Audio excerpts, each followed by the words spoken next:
인간의 본성은 끊임없이 하나님으로부터의 벗어남을 추구하며 살아갑니다. 거기에 자유가 있고 행복이 있고 자아의 실현이 있다고 생각하지만, 그러나 돌아오는 것은 눈물이요, 후회요, 그리고 미래에 대한 불확실성입니다. 이러한 관점에서 인생 최고의 실패자가 되어서 돌아오는 탕자, 그리고 그 탕자를 여전히 사랑으로 감싸주시는 아버지, 그런 아버지의 사랑이 못내 섭섭한 맏아들, 이 세 사람의 독특한 캐릭터를 통해서 하나님과 인간, 인간과 인간 사이에 존재할 수 있는 이 삶의 역학관계, 갈등의 구조를 너무나 심도 있게, 깊이 있게, 또한 사실적으로 표현해 주기에 탕자의 비유는 기독교를 떠나서 종교적 심성을 가진 사람들에게 가장 많은 감동과 깨달음과 지혜를 가져다주는 예수님의 비유입니다. 세상에서 제일 같을 수 없는 게 사람의 마음인 것 같아요. 한나란 씨의 똑같은 어머니의 뱃속에서 나온 쌍둥이라고 할지라도 우리가 그런 얘기 하잖아요. 쌍둥이에게도 뭐가 있다고요? 세대 차이가 있다. 이 쌍둥이라고 할지라도요, 그 마음이 다 같을 수는 없는 겁니다. 똑같이 아름다운 꽃을 보면서 어떤 사람은 기쁨 속으로, 감격 속으로 빠져듭니다. 야, 저 꽃이 참 이쁘다. 어찌 저리 빛깔이 선명하며 고울 수 있단 말인가. 자기 혼자서 어떻게, 누가 키워준 것도 아닌데 저렇게 아름답게 자랄 수 있단 말인가. 거기에 빠져들고 취해서 희응이 솟아나고, 더 나아가서 조물주 하나님의 솜씨까지도 찬양하게 됩니다. 우리가 찬송가 478장 같은 경우가 그런 경우 아니겠습니까? 참 아름다워라. 주님의 세계는 저 솔로몬의 옷보다도 더 고운 백합화와 같구나. 반면에 어떤 이들은 비애에 젖어듭니다. 그 아름다운 꽃을 보고서도 오늘 피는 저 아름다운 꽃잎도 작년 이맘때 피었던 그 꽃잎은 아니겠지. 오늘은 저렇게 아름답게 자태를 발휘하고 있지만은 열흘도 못 가서 다 쓰러지고 말겠지. 시들어서 떨어지겠지. 아, 우리의 인생도 무상이어라. 저 꽃처럼. 같은 꽃을 보고서도 서로 다른 느낌, 서로 다른 감정을 가질 수 있는 게 우리 인간의 마음입니다. 그러나 이렇게 다를 수 있는 인간의 마음도 차이가 없을 수 있는 것도 있으니, 그것이 바로 자녀를 생각하는, 자녀를 바라보는 부모의 마음입니다. 요즘에는 하도 이상한 부모도 많지만, 정상적인 부모라면은 그 자식을 사랑하는 데 있어서 표현의 차이는 다 다르다고 할지라도 그 사랑의 기본값, 기본 질량, 그 무게는 다 같을 수밖에 없는 것입니다. 많이 배웠다고 해서 더 많은 사랑을 주는 것도 아니고요. 적게 배웠다고 해서 더 적은 사랑을 자녀에게 주는 것도 아닙니다. 부자라고 해서 더 많은 사랑을 자녀에게 줄 수 있는 것도 아니요. 내가 있는 것이 좀 부족하다고 할지라도 적은 사랑을 자녀에게 주는 것은 아니라는 사실입니다. 가만 보면 부모는 그 사랑의 질량, 그 무게만큼은 자녀에게 줄 때 다 똑같은 것입니다. 어느 부모라도. 자, 우리가 자식을 낳았습니다. 그리고 자식을 키워갑니다. 자식을 키워가다 보니까 이 녀석이 참 기특해요. 참 즐거워요. 하는 생각이나 하는 짓이 보통 아이들하고는 달라요. 그래서 야, 내가 널 키우다 보면은 이 다음에 나한테 큰 도움이 될 것 같다. 그래서 오늘부터 너를 내 자식으로 이제 입적을 해서 호적에 올려서 내 자식을 키워가겠다. 그렇게 생각하고 우리가 자식을 키워가는 게 맞이하는 게 아니잖아요. 잘났던 못났던 내가 낳은 자식이기 때문에 낳은 그 순간부터 그 자식을 호적에 올리고 내 자식으로서 키워가는 것 아닙니까? 서로 키워가다가 힘들고 어려운 점이 없지 않아 있다고 할지라도, 때로는 어떤 일로 내 속을 썩이는 경우가 없지 않아 있다고 할지라도, 그 모든 것을 내가 지고 가는 십자가, 내가 지고 가야 되는 짐이라고 생각하면서 기어코 이 세상에서 그 자식을 복된 자녀로, 사람다운 자녀로 만들고 싶어 하는 게 다 같은 부모의 마음 아니겠습니까? 우리는, 우리의 부모님은 이렇게 자식을 낳고 키워가지만은, 그러나 세상은 우리의 자녀를 그렇게 보지 않습니다. 해마다 이맘때쯤이면은 각 구단에서, 메이저리그 각 구단에서 전문 스카우트를 보내가지고 우리 한국 선수들, 야구하는 선수들 중에서 어떤 사람을 이렇게 면밀하게 관찰을 합니다. 뭐 타율이 좋은지, 던지는 투구의 속도는 어떤지, 이런 것들을 다 면밀하게 조사해서 거기에서 자신들의 기준에 합당하면 큰 돈을 주고서라도 이렇게 미국으로 데리고 갑니다. 메이저리그로 데리고 갑니다. 그러나 자기들의 기대에 조금만이라도 어긋나게 되면, 기준에 차지하냐면 아무리 자신들이 많은 생각을 하고 있는 사람이라고 할지라도 절대적으로 데리고 가지 않습니다. 투자를 하지 않습니다. 이렇게 계산적으로 세상은 우리의 자녀를 대하는 것입니다.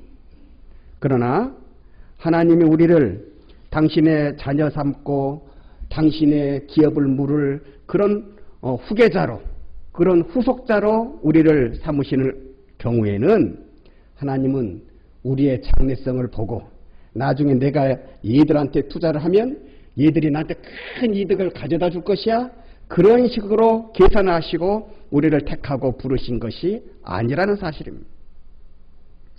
우리 옛 속담에 이런 속담이 있죠. 될성 부른 나무는 무엇부터 알아본다고요? 떡잎부터 알아본다. 그게 사실은 참 세상에서는 맞지만은요, 성경 안에서는 맞지가 않는. 성경 안에서는요, 될성 부르지 못한 나무라고 할지라도 정말로 큰 나무, 큰 인물이 되어줄 수 있다고 하는 것을 우리한테 가르쳐 주신다는 사실입니다. 왜냐하면 하나님께서 우리를 그런 가운데에 선택하셨기 때문에, 우리가 될성 부른 나무가 될 떡잎으로 보였기 때문에 우리를 선택하신 것이 아니라, 우리는 하나님의 선택을 이해할 수가 없어요. 논리적으로 이것으로 하나님이 우리를 선택하셨다 논증할 수가 없는 것입니다. 그런 가운데 우리가 오늘 이 자리에 앉아 있는 것이요, 하나님의 자녀가 된 것이라고 하는 것입니다. 우리가 하나님의 자녀가 된 데에는 어떤 이유나 해박한 지식으로도 설명할 수 없는 하나님의 사랑이, 하나님의 선택이 임했기 때문입니다. 그 사랑을 아무도 논리적으로 풀 수가 없는 거예요. 어떤 증거를, 이유를 가져다 댈 수가 없는 거예요. 그래서 그 하나님의 사랑을 어떻게 표현했느냐, 어떻게 이름 지었느냐, 하나님의 은혜가 우리에게 임했다, 이렇게 신학적으로 표현을 하는 것입니다. 이 하나님의 은혜가 아버지의 마음으로 오늘 본문 말씀 속에 이렇게 드러나 있습니다. 첫째로, 분깃을 나누어주는 아버지의 마음으로 표현되고 있습니다. 부모는, 아버지나 어머니는 무엇인가 자식에게 나누어 줄 수 있을 때 기쁨을 느끼는 것입니다. 선물을 받은 자식의 기쁨도 크겠지만은 자신이 그 무엇인가를 자식에게 나누어주고 자식이 기뻐하는 것을 보면서 더 기쁘게 생각하는 게 아버지, 어머니, 부모의 마음인 것입니다. 어느 기독교 기관에서요, 이렇게 앙케이트를, 이렇게 설문지를 나누어 드려가지고 이렇게 조사를 했습니다. 그 내용이 무엇이냐면, 당신은 한 집안의 부모로서, 가장으로서 살아가면서 무엇을 가장 소중하게 여기십니까? 열심히 일하면서 무엇 때문에 그렇게 열심히 일하는 그 이유와 목적이 무엇입니까? 이렇게 설문지를 돌렸는데 그 대답의 80%가 이렇다는 것입니다. 더 나은 삶을 자녀에게 물려주기 위해서. 내가 더 나은 삶을 살기 위해서 내가 그렇게 열심히 일하는 것이 아니라 내 자녀에게 더 좋은 삶을 물려주기 위해서 내가 열심히 일한다고, 그 설문지에다가 80%가 그렇게 대답을 했다라는 것입니다. 내가 살아온 환경보다도 훨씬 더 좋은 환경과 요건 속에서 내 자식들이 살아가기를 기뻐하는 모습, 바로 그것이 우리를 향한 부모의 마음인 것입니다. 그래서 부모는 열심히 일한다는 것입니다. 우리 하나님께서도 여기서는 예외가 아닙니다. 하나님도 당신의 피조물인 우리가 이 세상 안에서 기쁘고 행복하게 살아가기를 원하십니다. 그래서 디모데전서 6장 17절 말씀에 보면 오직 우리에게 모든 것을 주시되 후히 주사 누리게 하시는 하나님이라. 이렇게 우리 하나님의 속성을 말씀하고 있고, 누가복음 11장 11절 이하에 보면 너희 중에 아버지 된 자로서 누가 아들이 생선을 달라 하면 뱀을 집어주겠으며 알을 달라 하면 정갈을 주겠느냐.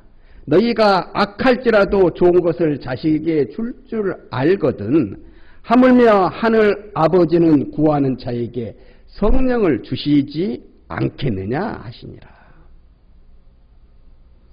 부모의 마음이 이런 것입니다. 자식한테는 진심입니다. 자식한테는 제일 좋은 것을 주고 싶고요. 자식을 키워갈 때에는 가장 바르게 키워가고 싶은 게 부모의 마음인 거예요. 그래서 이런 말이 있지 않습니까? 사기꾼도요, 자기 자식한테는 너는 남을 속이지 말라 이렇게 가르친다지 않습니까? 도둑질하는 사람도 너는 살면서 남의 거 훔치고 살지 마라. 자신은 도둑질하면서도 자식에게는 도둑질하지 말라고 가르치는 게 부모이지만은 도둑이지만은 부모로서 가지는 그런 마음인 것입니다. 자식한테는 다들 진심인 것입니다. 세상의 악한 부모도 이러할진대 하물며 하늘에 계시는 너희 하나님께서는 어떠하시겠느냐. 안 주시는 것이 없다 말씀하시는 거예요. 목숨까지도 주시지 않았느냐 이렇게 말씀하고 있는 것입니다. 독생자 예수를 우리에게 보내주셨습니다. 그걸 우리가 몰라보고 그분을 십자가에다가 못 박혔어요. 얼마나 어리석습니까?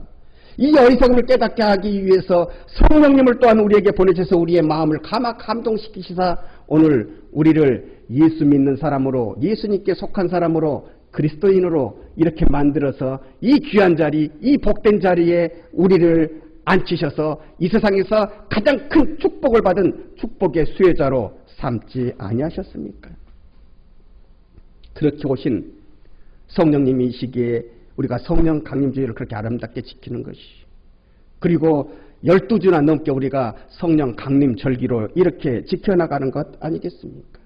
그렇게 오신 성령님 지금도 떠나가지 아니하시고 우리 가운데 임하셔서 들어와 주셔서 지금 이 시간도 우리의 연약함, 우리의 미진함을 위해서 열일을 하고 계시는 것입니다. 우리가 다 느끼지 못한다고 할지라도. 그래서 로마서 8장 26절 말씀에 보면 이와 같이 성령도 우리의 연약함을 도우시나니 우리가 마땅히 빌 바를 알지 못하나 오직 성령이 말할 수 없는 탄식으로 우리를 위하여 간구하시느라 말씀하고 있습니다. 우리가 다 깨닫지 못해서 알지 못해서 하나님 뜻대로 살아가지 못하는 가운데 속에서도 우리를 채근치 아니하시고 우리를 타박치 아니하시고 우리를 측은히 보시면서 안타깝게 보시면서 하나님의 뜻대로 우리가 살기를 원하셔서 말할 수 없는 탄식으로 우리를 위하여 친히 간구하시는 분이 바로 성령 하나님이신 것입니다. 이런 성령을 우리에게 보내주신 것, 바로 오늘 또 아무런 계산 없이 자기의 기업인 분깃을 대가 없이 내어주는 탕자 아버지의 마음으로 대변되는 하나님의 마음인 것입니다. 사랑하는 여러분, 그러므로 오늘 여러분의 삶 속에 필요한 것이 무엇입니까? 하나님, 꼭 이것이 있어야만 내가 이 세상 살면서 기뻐할 수 있거든요.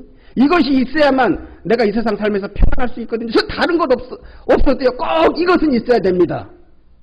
그것이 아무리 유치하고 다른 사람 보기에는 하찮은 것이라고 할지라도 그것이 여러분에게 기쁨이 되어지고 여러분에게 평안이 되어질 수 있다면 그것을 위하여서 오늘 하나님께 간구하십시오. 달라고 하십시오. 오늘 탕자에게 주시는 것처럼 계산치 않고 주시는 하나님이 바로 여러분의 하나님이십니다. 우리의 미래를 내다보시고 우리가 탕진할까 봐 아까워서 못 주시는 하나님이 아니십니다. 미래를 아셔도 그 미래를 안 보시고 지금 현재 기뻐하는 우리의 모습을 좋아하시기에 주시면서 그러시는 거예요. 내 아들은, 내 딸은, 내 자녀는 이것을 잘 쓸 거야 하는 이 기대감을 가지시고 가당치 않은 소원까지도 들어주시는 분이 바로 여러분을 택하시고 이 자리에 앉혀주신 하나님이라는 이 사실을 믿으시기를 주님의 이름으로 축원합니다. 그러니 우리가 공로가 있으나 없으나 잘났으나 못났으나 우리가 하나님 앞에 기도할 수 있는 이유가 여기에 존재하는 것입니다. 합당한 자만이 응답받는 건 아닙니다. 조건이 되는 자만이, 자격이 되는 자만이 하나님의 법을 획득해 가는 것이 아닙니다. 조건이 부족해도, 낯이 없어도, 면목이 없어도 그래도 은혜로 택해 주신 그 은혜를 생각하면서 하나님 앞에 나오는 자, 하나님 앞에 기도하는 자, 더 나아가서 부르짖는 자가 하나님의 더 큰 은혜를 체험하게 되는 것입니다. 그러므로 우리는 힘들고 어려울 때, 아니 평상시에도, 아니 좋을 때에도 더 열심히 기도합니다. 힘들고 어려울 때는 그 힘들고 어려운 가운데서 우리를 건져주실 것이요, 평탄한 가운데 더 잘 때에는, 더 잘 될 때에는 우리를 더 귀하게 쓰시려고, 아니 그 축복을 감당하게 하시려고 기도하는 자에게는 더 큰 은혜와 사랑으로 우리를 인도해 주시기 때문에 그렇습니다. 그러므로 우리는 늘 하나님 앞에 간구하는 자세로 살아야 합니다.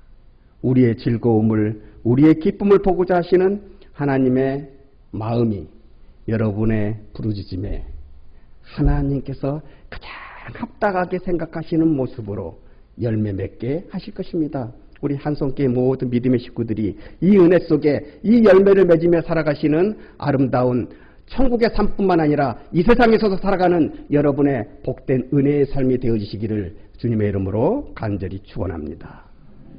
둘째로, 허물을 받아들이는 아버지의 마음이 드러나 있어요.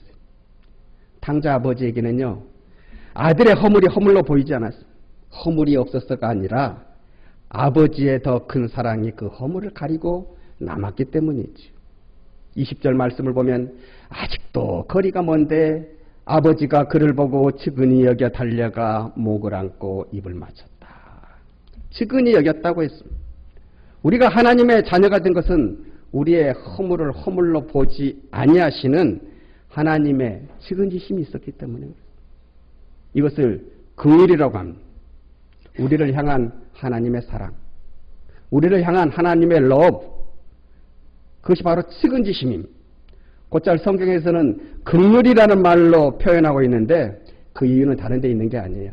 그냥 사랑이라고 하는 이 한 단어로 표현하기에는 너무나도 우리 하나님의 사랑이 크고 넓은 것이기 때문에 긍휼, 불쌍히 여기셨다, 측은히 여기셨다고 하는 더 포괄적인 의미로서의 사랑의 단어를 사용하고 있는 것입니다.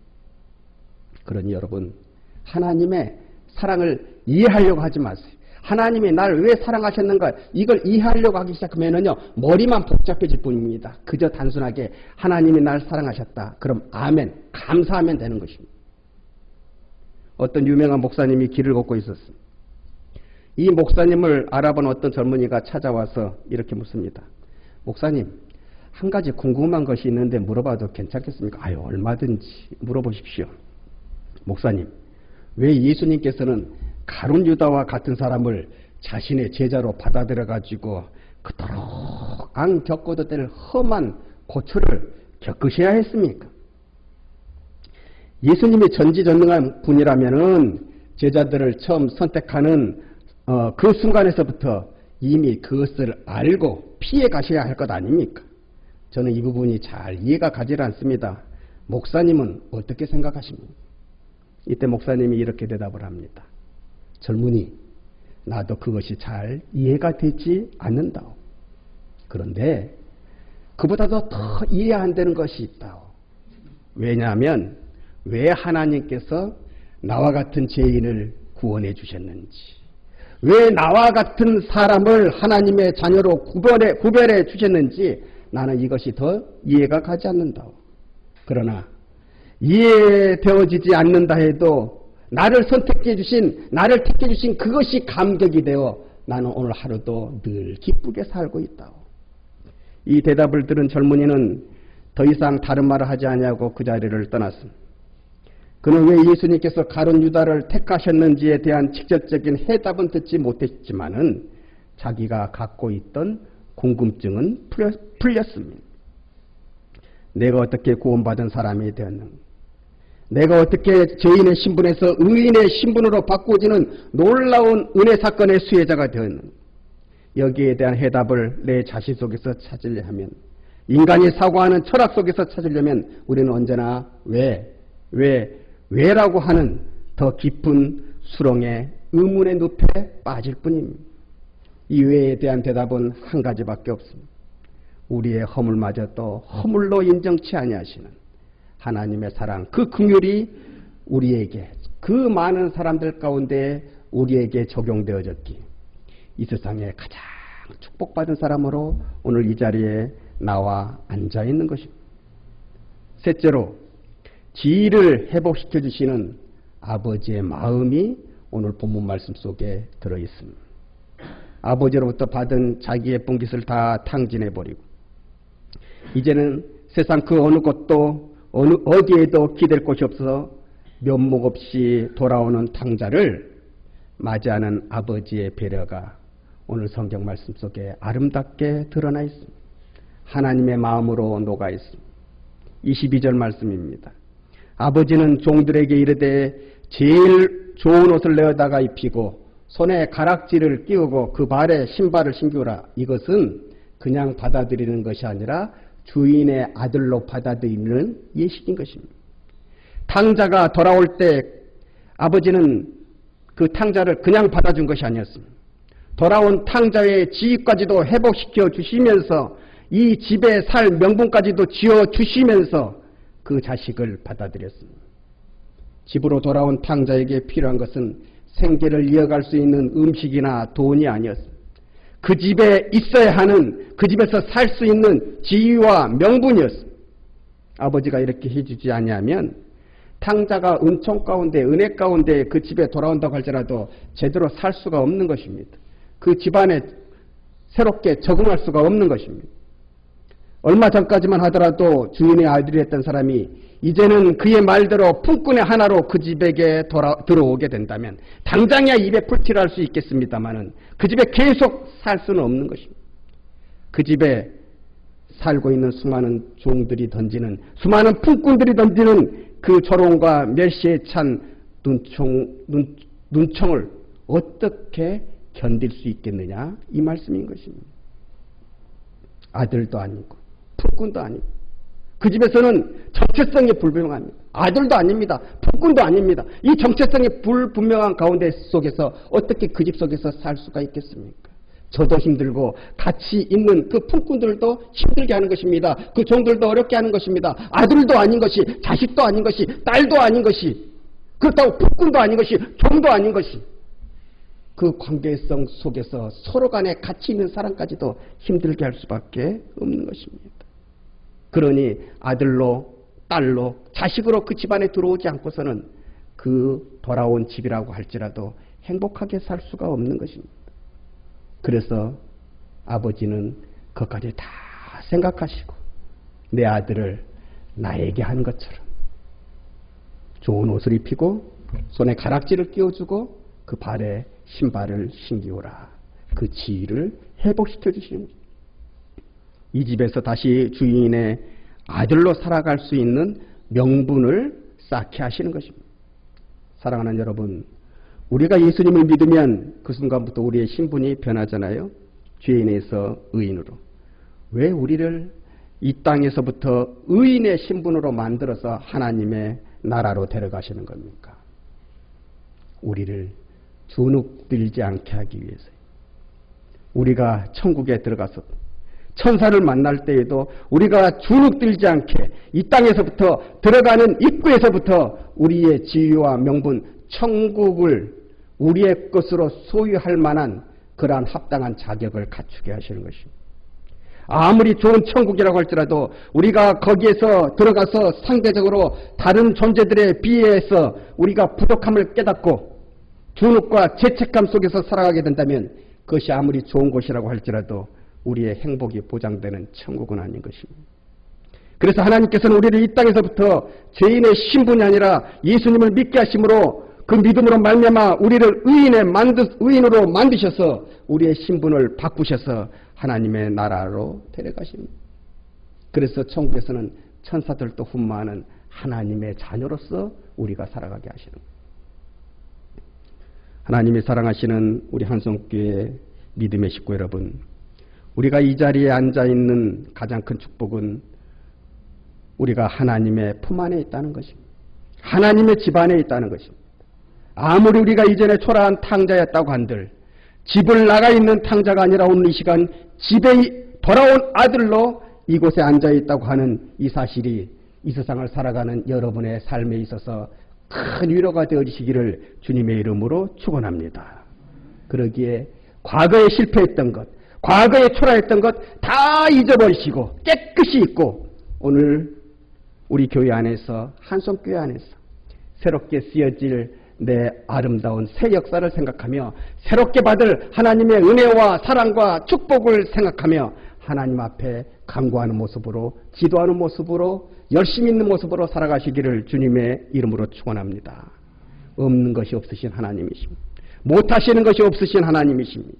아니 그 무엇보다도 우리의 기쁨을, 즐거움을 당신의 최고의 가치로 여겨주시는 하나님께서 우리가 하나님 안에서 그래도 힘들고 어려운 가운데 속에서도 은혜라고 생각하며 부족하나마 하나님 은혜 속에 더 나은 자를 꿈꾸며 살아가려고 노력할 때 하나님은 그 마음의 중심을 보시고 이제는 우리의 마음속에 있는 그 꿈을 마음속에 있는 꿈만으로 놔두지 아니하시고 실제적인 현실의 증거로 만드시는 축복으로 여러분의 삶과 함께해 주실 것입니다.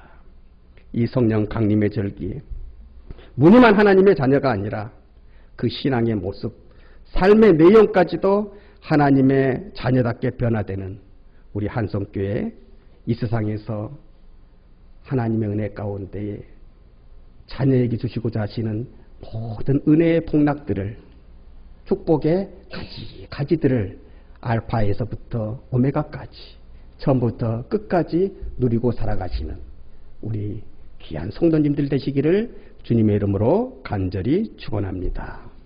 기도하시겠습니다. 은혜로우신 하나님, 우리의 하나님이 우리에게 분깃을 나누어 주시는 하나님이심을, 우리의 허물을 허물로 보시지 않는 하나님이심을, 천국뿐만이 아니라 이 세상 속에서도 하나님의 복된 자로 살기 위한 지위와 명분을 회복시켜 주시는 하나님을 알게 하시어 이 세상 살아가면서 이제 더 나은 믿음과 신앙의 태도로 하나님 앞에 보여지는 우리 한송교회 믿음의 식구들 되게 하여 주셔서 지금껏 신앙생활을 하면서 다 누리지 못했던 하나님의 최고의 은혜까지도 맛보며 살아가는 복된 하나님의 자녀되게 하옵소서. 예수님의 이름으로 기도 올리옵나이다. 아멘.